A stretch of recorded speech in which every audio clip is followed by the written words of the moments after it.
ในตอนเช้าวันที่29พฤษภาคม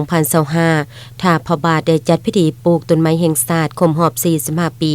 ได้จัดขึ้นที่ห้องว่าการเมืองท่าพระบาทโดยเป็นเกียรติของร่วมของท่านสมสดแสงอภรณ์กรรมการพรรคแขวงเลขาคณะบริหารงานพรรคเมืองมีบรรดาพนักงานคันแขวงพนักงานราชการอำนาจการปกครองบ้านเข้าร่วม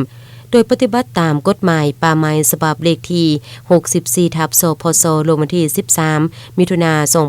2019ได้กำหนดเอาวันที่1มิถุนายนของทุกๆปีเป็นวันปลูกต้นไม้แห่งชาติและวันเด็กน้อยสากลเริ่มแต่ปี1980จนฮอดปัจจุบันซึ่งมีความหมายความสำคัญยิ่งแน่ใส่เพิ่มทวีการโฆษณาเผยแพร่และปลูกจิตสำนึกให้แก่เยาวชนอนุชนรุ่นหลัง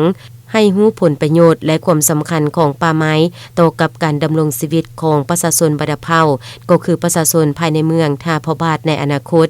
เมืองท่าพระบาทก็นับได้ว่าเป็นเมืองหนึ่งที่มีการปลูกไม้อย่างเป็นกระบวนการกว้างขวางซึ่งได้เริ่มปลูกเป็นกระบวนการเริ่มแต่ปี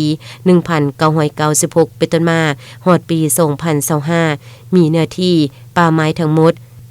111,975 กว่าเฮกตาร์ในนี้เนื้อที่ป่าอุทยานแห่งชาติ